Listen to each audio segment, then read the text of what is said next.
didn't see it coming. Robot Matilda is nothing but a machine, but today she's in charge of recruiting a human, analyzing his most insignificant emotions. Hello, Stephen. I hope you are well. This interview won't take long. Here we go.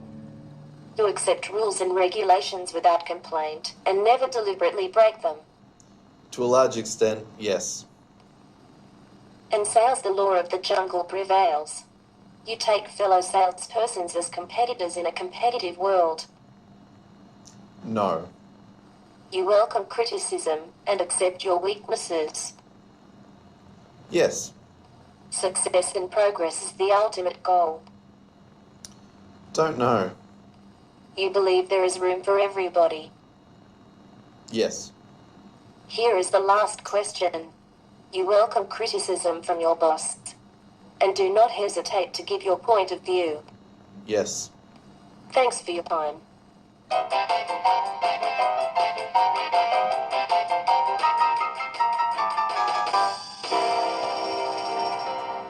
Do I get the job?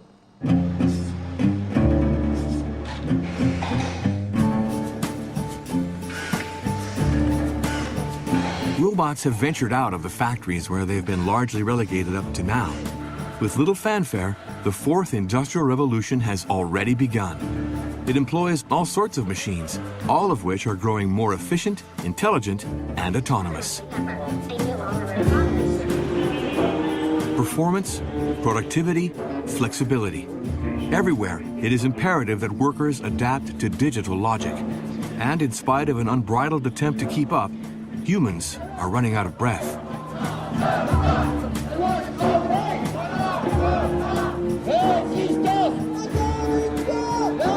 After over 20 years of useless reforms and mass unemployment, the world of full employment belongs to the past, swept aside by the technological revolution currently in progress.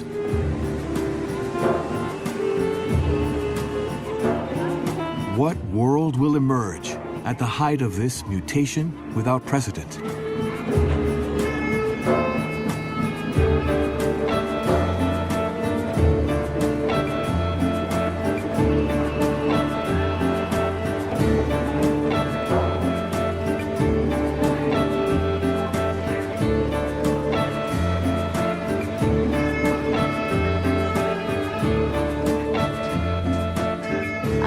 Enjoy helping my colleagues and customers be more productive and look forward to working with you.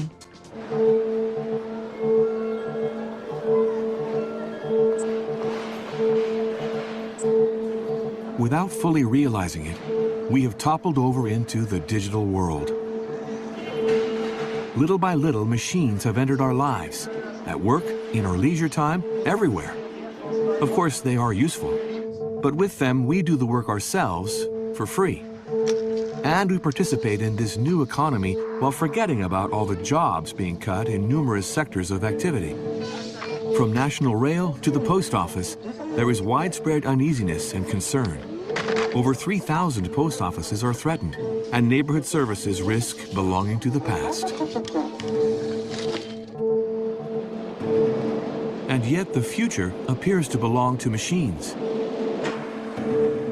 In France, like everywhere else, researchers are giving life to higher performance and more efficient robots.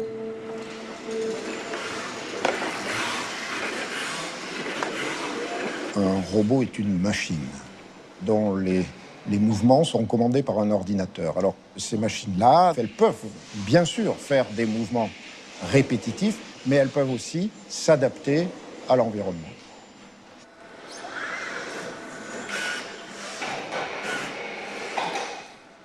Nous travaillons par exemple en relation avec Airbus qui s'intéresse à avoir une machine qui puisse rentrer dans les opérations d'assemblage des carlingues d'avions. Bien sûr. Des choses totalement pratiques qui ne sont pas du tout du domaine de Terminator, mais par exemple un robot capable de percer ou de visser dans un certain nombre de contextes limités, mais qui pourrait être pertinent pour une entreprise. Là, le robot HRP2 a 30 moteurs, nous, on a 600 muscles pour faire un mouvement. L'humain est une extraordinaire machine du point de vue de sa biomécanique. Donc nous, on sait faire. Les robots commencent à savoir faire.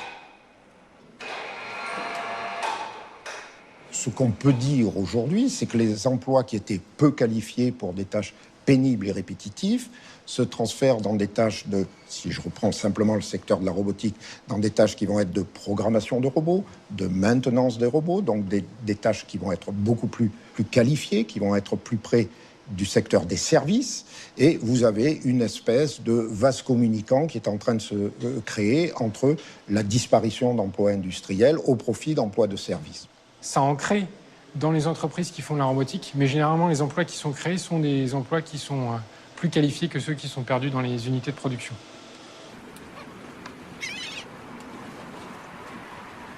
Jérôme Chouin was a computer programmer, but he decided to quit his job, tired of contributing to the development of what is discreetly known as Human-Machine Interface, HMI. Petite vie bien rangée pendant pas mal d'années, ouais.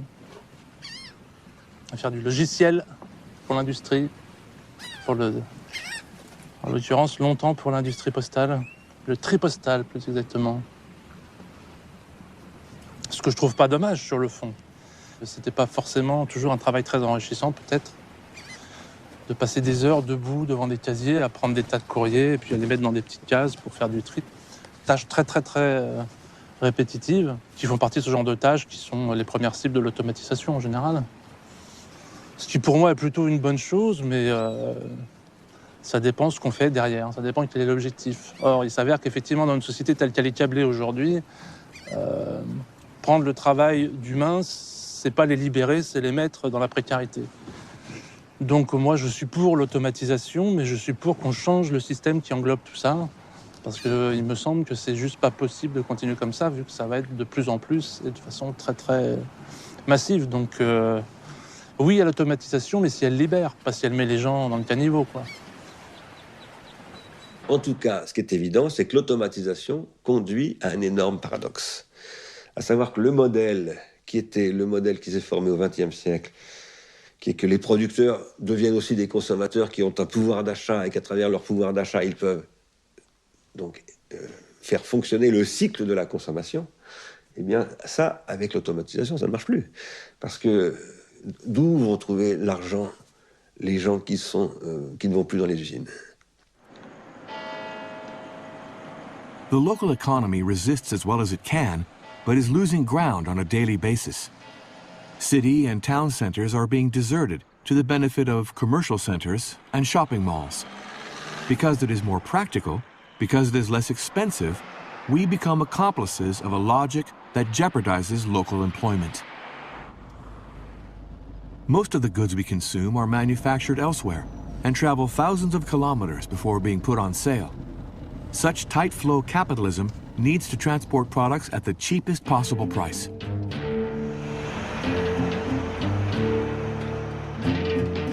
In warehouses, the logistics sector employs workers to service and recondition products for mass distribution.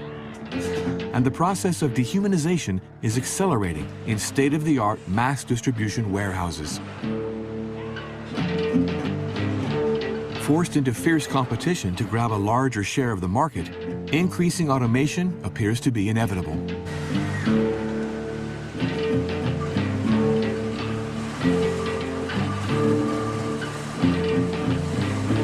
While humans continue to work here, their role is confined almost exclusively to the maintenance and surveillance of a gigantic machine room.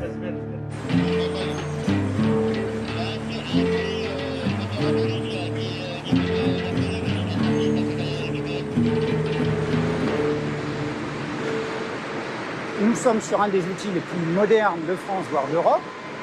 Ce type d'installation correspond vraisemblablement à la manutention du futur, puisque l'homme maintenant ne porte plus ou quasiment plus, et en fait maintenant l'homme conduit la machine qui porte pour lui. In France, 1 wage earner in 5 is still a factory worker. Rendered more and more fragile, the working class has become invisible, erased by the propaganda of high-tech, workerless factories. How far must we be willing to adapt to increase productivity? And tomorrow, what will become of the 6 million workers still employed in France? L'humain c'est devenu une variable, appelons-la variable d'ajustement, une variable parmi d'autres. Il y a une sorte de mise à plat entre les différents facteurs qui nous permettent d'acquérir du capital.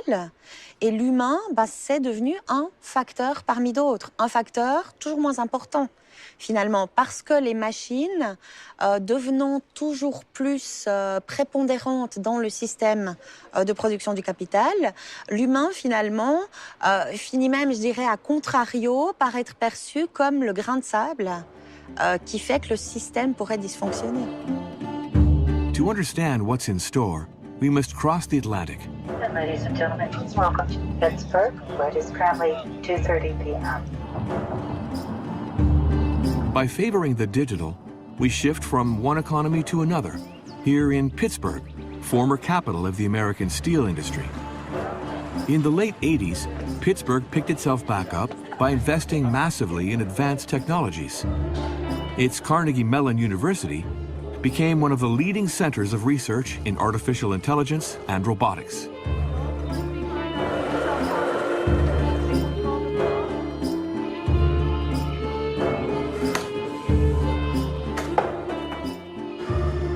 The pioneer of robotics at Carnegie Mellon is William Whitaker. He has been the living memory of the university for 40 years. And he was one of the first to understand that his research on autonomous machines could attract numerous investors. This is the heart of our basic research and the birthplace of hundreds of robots over many, many years, creating the very first laser scanner, the first of the two-axis scanners, and many of the sensors that are common to robots today. Some of the great developments are joint with partners, developing construction machines and mining machines with Caterpillar, developing the great farming machines with John Deere. Even the basic research just at this one institute, integrated over the years, far exceeds $1 billion. Money is one of the engines that drives robotics. This award is for winning the great autonomous car race and also getting the $2 million check. Boss is on its way. You can look in there, you see no driver. That's always kind of disconcerting and thrilling. Picture perfect. From what I can tell, picture perfect. And the real prize comes after, when the technology impacts the world, is refined, is infused into the kind of car industry that we are seeing today. It changes transportation forever.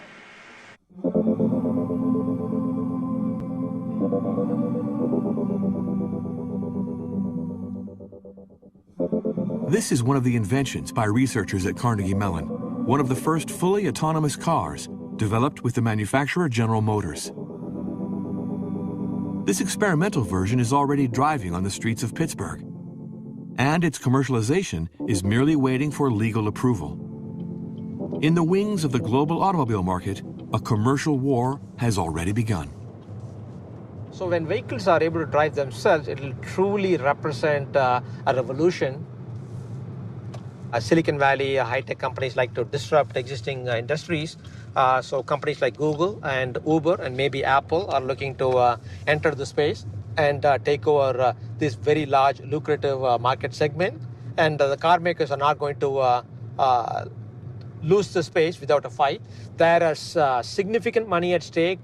This market expectations are that this will actually be 250 billion US dollars per year kind of a market 20-25 years down the road.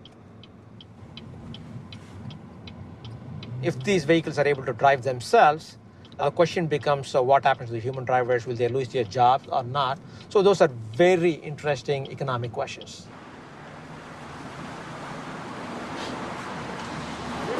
This discrete symbol, which is multiplying on windshields all over the world, is that of Uber, the first application to put private drivers in contact with customers. Less than 10 years ago, Uber invented a new, entirely digital model. But that was just the start.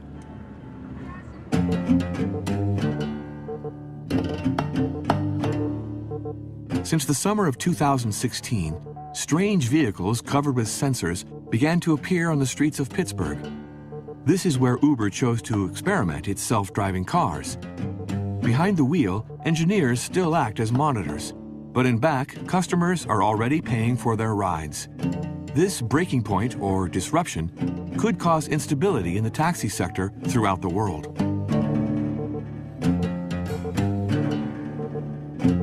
Other hands could soon definitively let go of the wheel, those of truck drivers. In the spring of 2016, several convoys of autonomous trucks converged on the port of Rotterdam in Holland, after having discreetly traveled several hundred kilometers without drivers.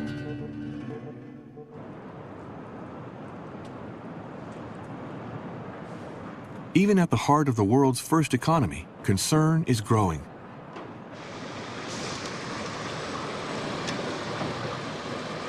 I love working. That's one of the things that bring me to this country.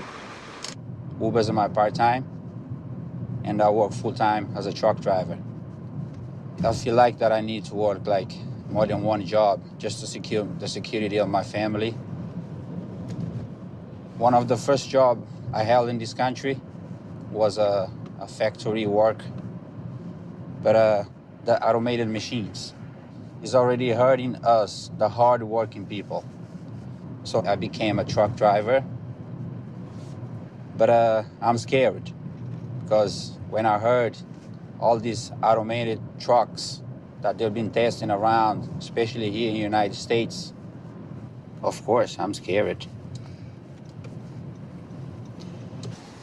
The self-driving car is around there. Uber's already testing it, so it's gonna bring it around pretty soon. So they're not gonna need me anymore.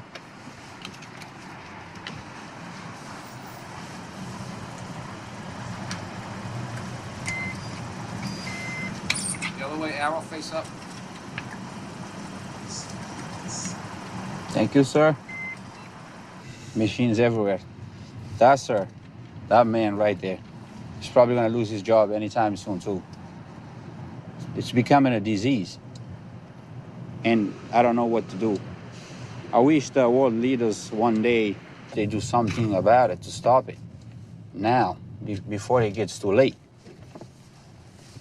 While it is imposing itself everywhere, digital technology is provoking a social fracture. Here in Pittsburgh, there is a feeling of discomfort among those who can't keep up with the acceleration of technological progress. This is a blue-collar town, and there's just a big clash right now. You know, do you think Google will hire you? This is what's going on in Pittsburgh, is that Bill Peduto is trying to bring in the tech-savvy people and drive out the blue-collar workers, the poor people, and so forth. This future can be very anxiety-ridden and very unsure for people that, you know, are not where my daughter's at, so I'm really anxiety. Yeah. There are a lot of people in this country like me being left behind, especially in the smaller towns and rural areas and inner cities where, you know, educational opportunities aren't that great. So, you know, they have to rely on, you know, skills, low level pay.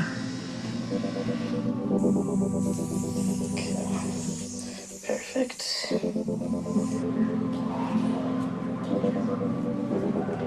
There's so many benefits that we could get from artificial intelligence, but there's so many ways that we could screw it up if we're foolish about how we do it.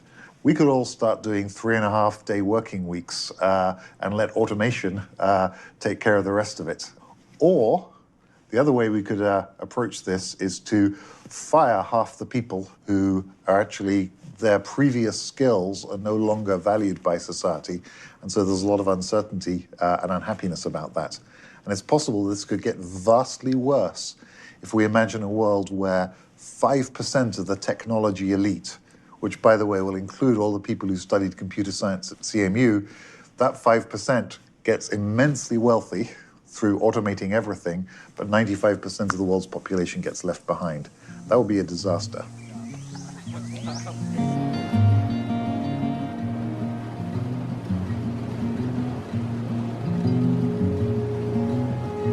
Today's massive technological wave could wipe out millions of jobs across all sectors.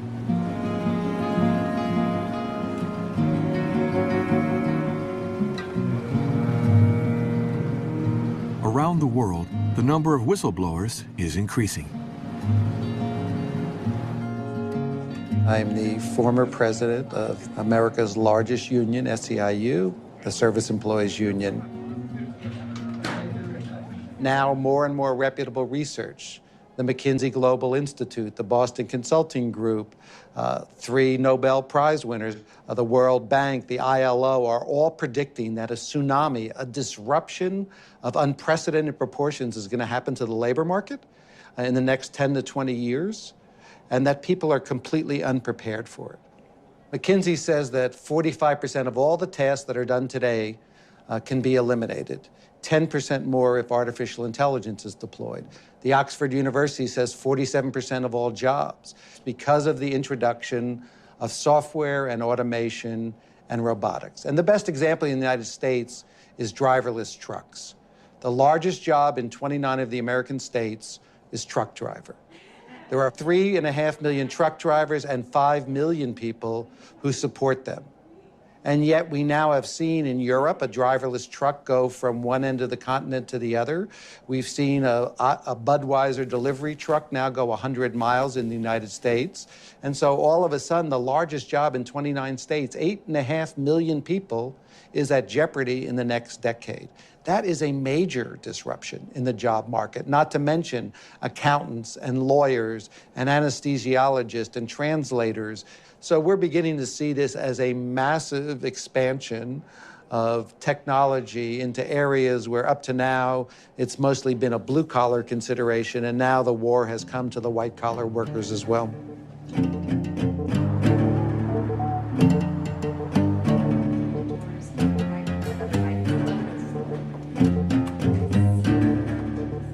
We have entered a new capitalism that is deploying algorithmic operations in all domains.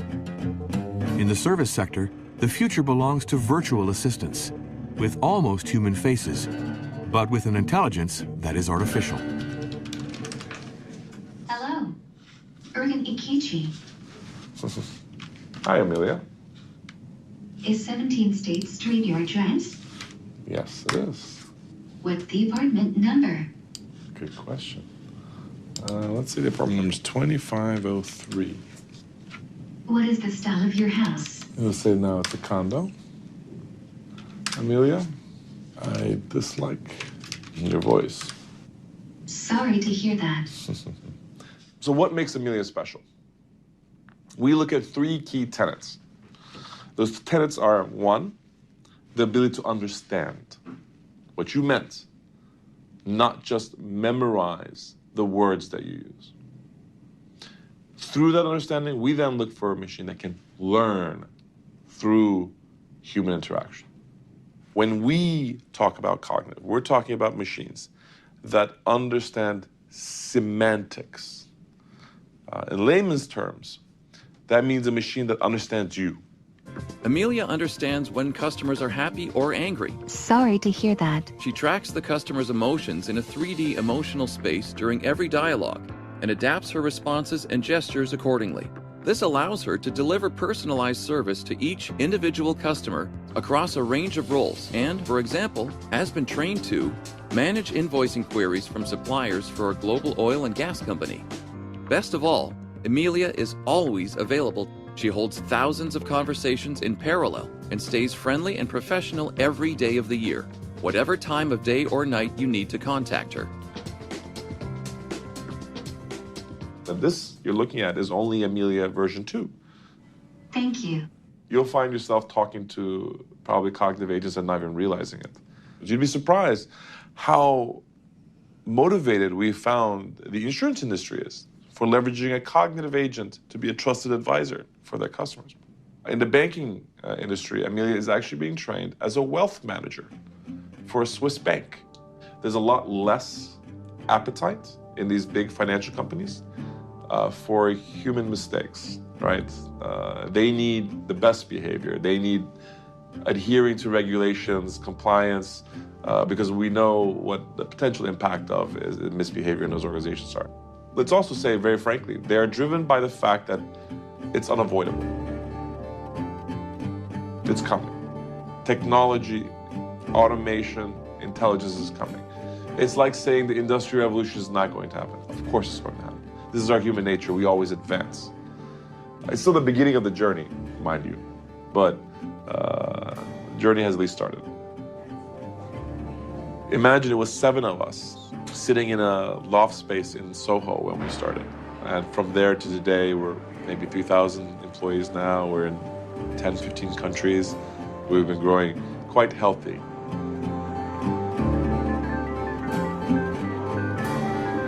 This new digital capitalism is extending its influence with the support of big banks. Capital and labor were wed for a long time. Today, they are divorced. Even on Wall Street, brokers have all but disappeared. 90% of all transactions now take place at high frequency via algorithms with no human intervention.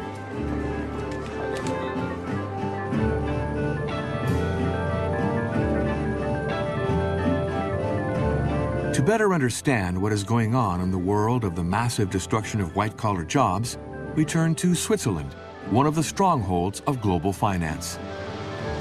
The technological changes have to be seen in the context of a neoliberal economic strategy to shift the outcomes in terms of income increasingly towards rentiers, the possession of property, possession of assets.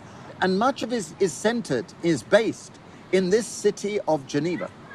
Because the World Intellectual Property Organization, WIPO, is based in Geneva. When I first came here, it hardly existed. It was a tiny organization that people laughed at. Today, you will see the biggest conference center in the center of Geneva is WIPO.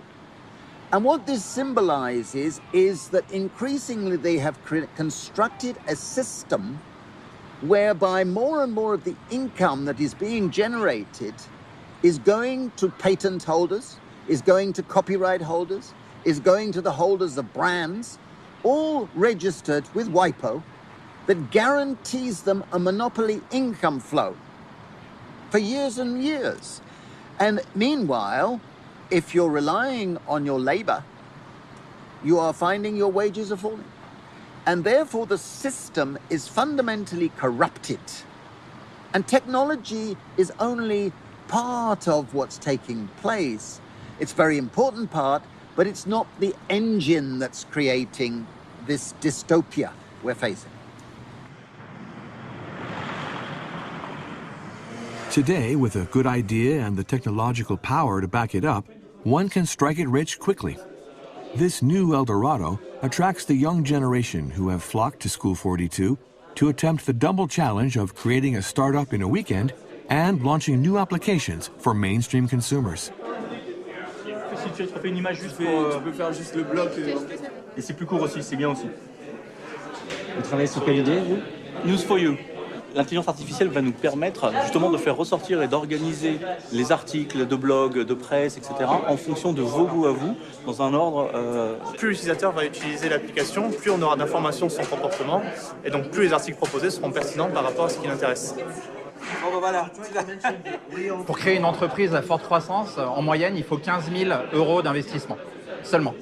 Donc aujourd'hui, avec un peu de temps, avec un ordinateur, avec une passion et avec ces outils, on peut changer beaucoup de choses. Donc, début du XXe siècle, si vous vouliez créer, je ne sais pas, par exemple, une société de locomotives, il vous fallait des énormes buildings, des milliers de personnes, faire des rails.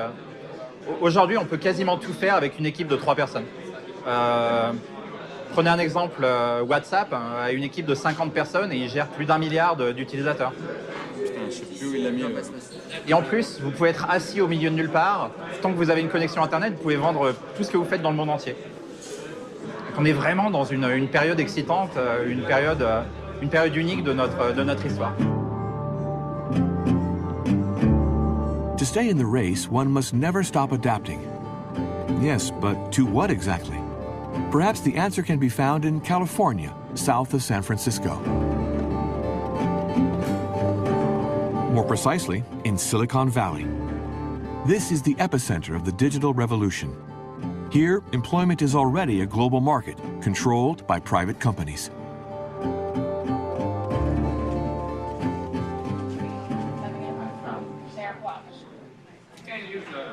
Les gens continuent à avoir des contrats de travail qui sont des vestiges du début du XXe siècle, alors qu'on est dans un monde qui va beaucoup plus vite, où ce sont pour beaucoup des métiers de la connaissance qui peuvent être faits de n'importe où, et où en fait très souvent, l'endroit où se trouvent les demandeurs d'emploi et l'endroit où se trouvent les jobs, les emplois en question, ne sont pas nécessairement alignés.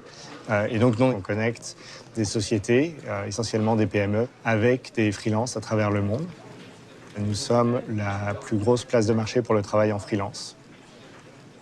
Sur la plateforme, vous pouvez trouver des comptables, vous pouvez trouver des juristes, donc un avocat en Allemagne, un avocat en Chine, et tout autre métier qui peut être fait à distance, en fait. Thank you so much. Thank you. Oh, absolutely. Just a moment. Okay. Thank you so much. I'm the virtual receptionist. I am about, let's figure about 2,300 miles from this location. I'm at my home office in Chicago, not in the Upwork headquarters building. And so Faith is currently watching both this office, as well as we have another office in San Francisco. And so from her standpoint, she sees two screens, and she's greeting our visitors on one office or the other, depending on when people show up. Chaque point qui s'allume, c'est une facture. C'est un freelance qui dit « j'ai fini telle partie de la mission, et vous, le client, vous me devez tant ». Et nous, derrière, on prend à peu près 10% des transactions. Sur le site, à n'importe quel moment, il y a à peu près 100 000 jobs qui sont disponibles et il y a à peu près le même nombre de freelances qui sont en train de rechercher une activité. Et ça demande énormément de données. Donc en fait, une grosse partie de notre activité, c'est de la collecte de données, de l'analyse de données et des modèles prédictifs, donc de l'intelligence artificielle, pour essayer de faire finalement le métier que historiquement un recruteur aurait fait, mais le faire à très très grande échelle et en temps réel. Donc sur notre plateforme se réalise à peu près $1 milliard par an. Pour vous donner une idée, le marché du travail indépendant aux États-Unis, c'est à peu près $1 trillion. Donc on a à peu près 0,1% du marché, ce qui veut dire qu'il y a a priori encore quelques marges de croissance pour nous. Mastering artificial intelligence has become the main key to success among the giants of digital capitalism.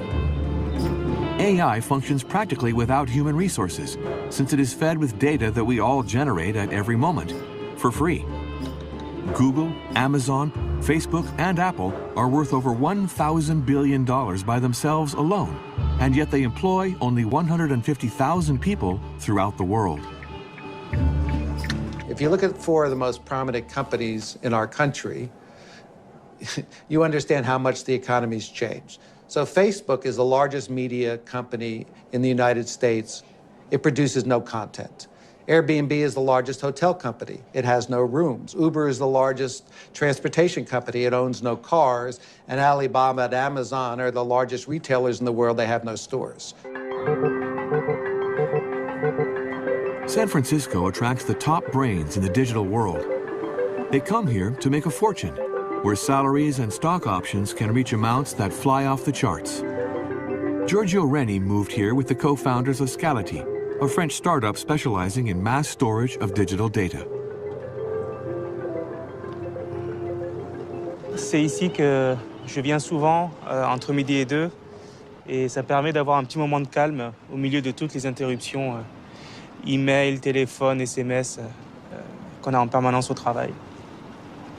Donc, Scality, nous sommes une équipe d'environ 35 personnes à San Francisco, au 25e étage, Embarcadero Center. Donc, mon job aujourd'hui, ça consiste à à permettre de stocker une quantité infinie de données.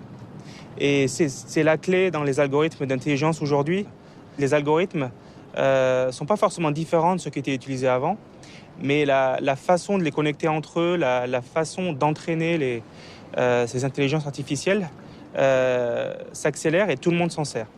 Quand il fallait 10 ans pour faire une invention il y a 5 ans, maintenant il n'en faut plus qu'un an et ça s'accélère de plus en plus. Et au final, on se pose beaucoup de questions à quoi va ressembler la société dans 10 ans quand 40 ou 50% des jobs d'aujourd'hui seront remplacés par des ordinateurs.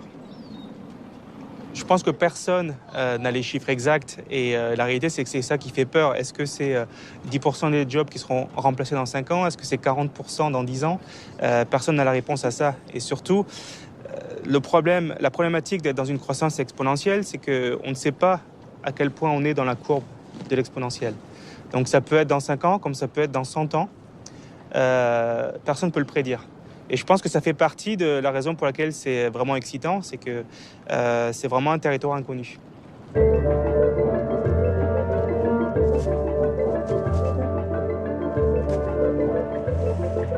L'autopilote, la première fois que je l'ai activé, ça m'a fait peur parce que je voyais la voiture accélérer et je ne pouvais pas vraiment doser en fait. Et la voiture était partie toute seule. Donc, la version 1.0 n'est pas capable de doubler d'elle-même, elle ne peut pas prendre la décision. Mais si je lui demande de doubler, et c'est la voiture, je ne touche à rien, qui change de voie. Et voilà. Donc j'avoue qu'au début, on regarde beaucoup l'écran pour savoir si la voiture voit bien ce qui se passe autour de soi. Après, c'est un confort qu'on s'habitue très vite en fait.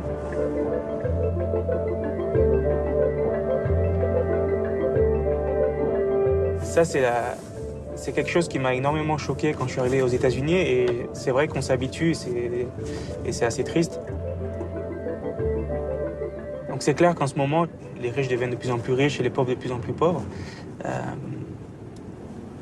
Je pense que c'est pas une fatalité et si on arrive à réussir dans le travail, la prochaine question pour moi, c'est comment est-ce qu'on arrive à partager ce succès. Despite what you hear about the tech economy and how, workers are doing really great, engineers are earning, tons of money, IPOs are creating billionaires all over the place, 1 out of 3 families who live in this region doesn't earn enough to survive.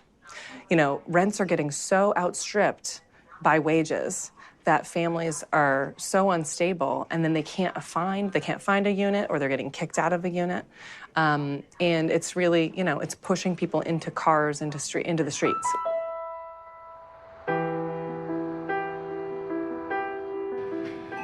You all set, sir? Hey, I can help you over here. Can I help you over here? How you doing? Good, how are you? Good, thank you. $62, what happened? $18? It's $66.85. $66.85. Yes, sir. 66. One piece of bread. One of these, that cost $66. I know. These 4 items, yeah. $27.45. I just want to see the prices of everything because I think everything is wrong. $50 for soup? That's a Oh, no. There's a special today. It's poverty line prices. Everything is 5 times its normal cost. Excuse me? Everything is 5 times more?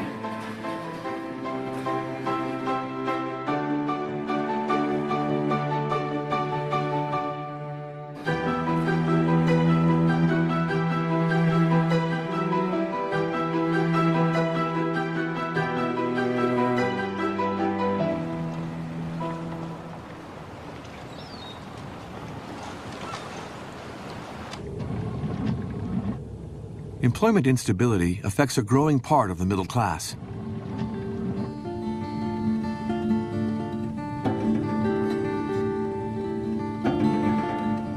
Today in the United States, some 47 million Americans live below the poverty level. That is 1 person in 6.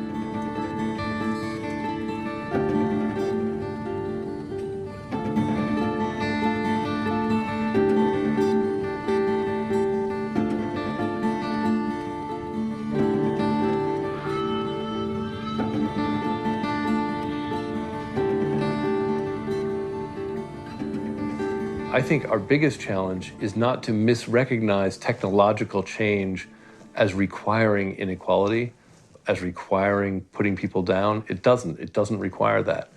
We can negotiate those things. That may mean that we have to regulate companies that don't want to be regulated. We might have to share profits that don't want to be shared. We might have to involve kinds of people in our discussions who we don't normally talk to. But that's part of governing. That's part of public life. And that's what we have to defend is public life.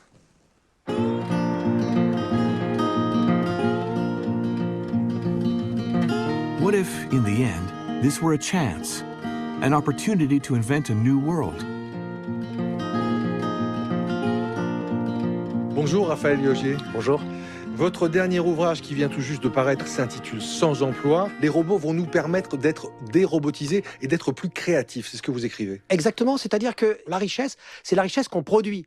Et l'emploi, ça nous sert à produire de la richesse. C'est pas elle, la richesse, c'est pas l'emploi, la richesse. Si on n'accompagne pas cette grande transformation, effectivement, ça peut mal se passer. Et pour l'instant, c'est en train de mal se passer. Mais si on l'accompagne, ça veut dire qu'on va passer du mythe du plein emploi, du mythe inatteignable du plein emploi, à la pleine activité, qui là n'est pas un mythe. Est-ce qu'au final, vous pensez que la robotisation peut finalement nous libérer de l'esclavage du travail ? Oui, parce que tout ce qui est automatique et même ce qui pourrait être fait par un robot, eh bien, ne pourra plus être fait par l'humain, mais l'humain va faire autre chose. Il va faire des choix qui sont des choix créatifs. Et ça, les robots ne peuvent pas le faire. Moi, je pense que c'est très très bien qu'il y ait des robots dans les usines. À condition que l'on développe des moyens d'investissement très importants qui servent à développer de nouvelles formes de savoir chez les gens. Et pour produire de nouvelles formes d'activités, qui ne sont plus des activités simplement de consommation, qui sont plus simplement des activités de production, mais qui sont des activités sociales. La vraie question, c'est de repenser la totalité de la production industrielle selon un nouveau modèle, et qui est un modèle de partage du savoir. Et du coup, des ressources, qui évidemment reposent sur, par exemple, l'allocation de ressources universelles pour tout le monde, la redistribution des gains de l'automatisation pour que les gens puissent développer des savoirs et que ces formes de savoir nouvelles produisent de nouvelles formes de société et que ces nouvelles formes de société produisent de nouvelles formes de soutenabilité, de durabilité. Alexis Lecointe was an engineer. After a burnout, he quit his day job and created a traveling show that dealt with these issues well before they became a subject of interest in political discourse.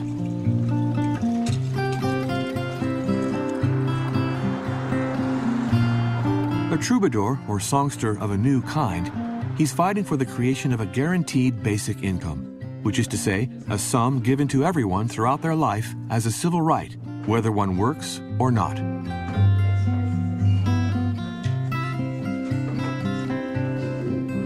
J'ai 34 ans et je suis retraité. Et je présente ma conférence gesticulée « Travail libre, revenus de base et autres révolutions ». Et même si dans les statistiques officielles, je suis en dessous du seuil d'extrême pauvreté, moi je me considère, même si j'ai pas beaucoup de monnaie, comme extrêmement riche d'un tas de choses. Pour moi, c'est une excuse, les revenus de base. C'est une porte d'entrée pour parler de comment vivre ensemble, pour parler de nos rêves, pour parler de nos colères et pour créer des choses ensemble qui nous donnent de la force, quoi.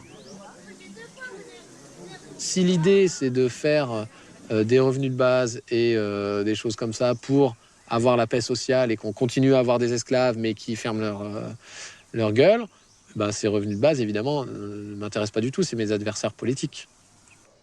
Ah, travail. Qu'est-ce que c'est le travail ? On produit quelque chose. On produit quelque chose, donc c'est un travail, ok, il y a une production. C'est fatigant. Le travail, c'est fatigant, ok. Est-ce que là, devant vous, je suis en train de travailler ? Oui, non, rire. Est-ce que tu es payé ? Est-ce que je suis payé ? Oui, il y a une participation consciente, je crois, à la fin. Donc oui. Le travail, c'est tout effort conscient réalisé dans le but de produire quelque chose, comme par exemple une conche gesticulée ou des poireaux, dans le but d'apprendre quelque chose, comme par exemple en allant à l'école, ou dans le but de rendre service à quelqu'un, comme par exemple en faisant la cuisine pour sa famille. Donc vous voyez que j'ai une définition très large du travail. Le travail, c'est ce truc immense dont nous ne manquerons jamais. Du travail, nous en avons toutes et tous, et nous sommes toutes et tous en train de travailler ici et maintenant. Et à l'intérieur de cette immense bulle, il y a une toute petite bulle, tout à fait différente, qui s'appelle l'emploi. Et l'emploi, c'est pas le travail. Et le travail, c'est pas l'emploi. Le revenu de base, ça doit nous permettre de réellement faire de vrais choix de vie. Par exemple, de vie en dehors de l'emploi. La deuxième chose, c'est l'égalité. Les inégalités, ça amène la violence. Donc si on veut un monde de paix, il faut réduire les inégalités. Il faut donc aller vers l'égalité.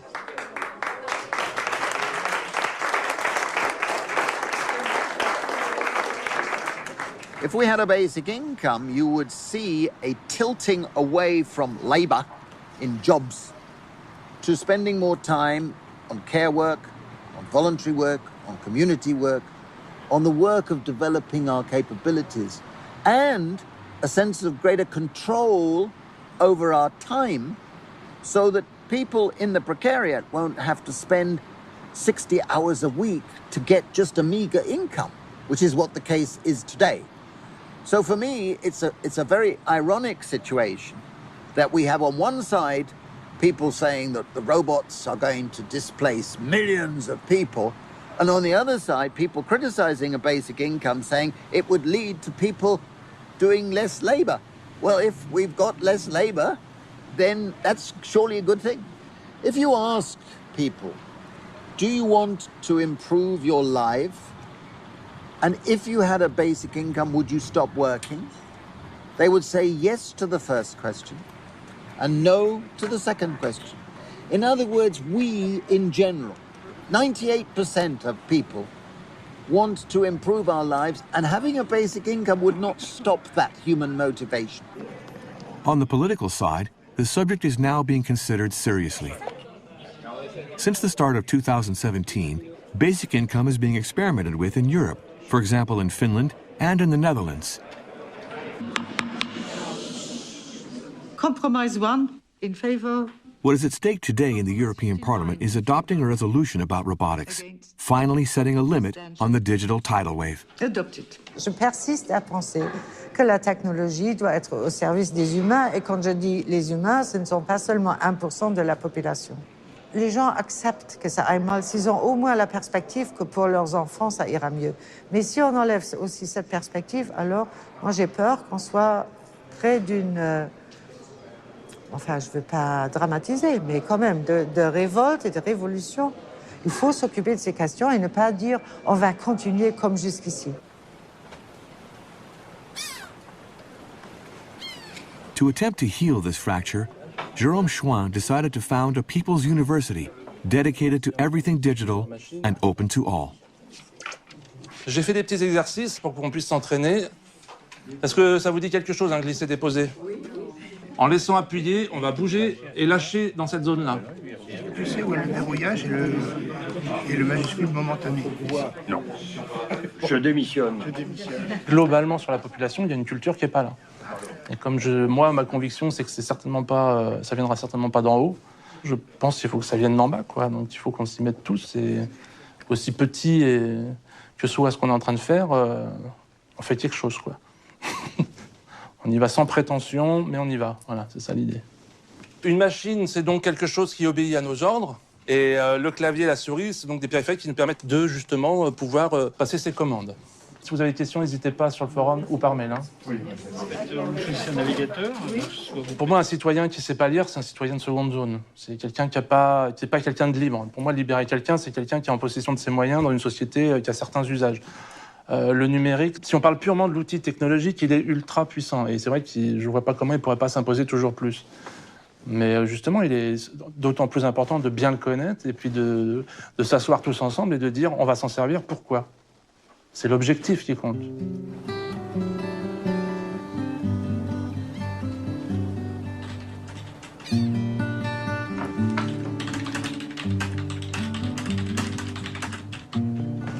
Pour moi, c'est du travail au sens où ça participe de l'amélioration du commun, de l'intérêt général. Donc, dans ma vision des choses, tout à fait personnelle, c'est du travail, oui. Ce n'est pas un emploi, ce n'est pas rémunéré, mais il me semble que pour la société, c'est du travail. On produit de la valeur, pas forcément monétaire, pas forcément financière. Mais on fait avancer la société, donc on participe à un projet global qui fait qu'il me semble que c'est utile. Et c'est pas mal d'être utile. Le revenu de base qui me semble beaucoup moins utopique que la folie de parler encore de plein emploi aujourd'hui dans les sociétés occidentales, où même les cols blancs auront bientôt bien du souci à se faire, manifestement.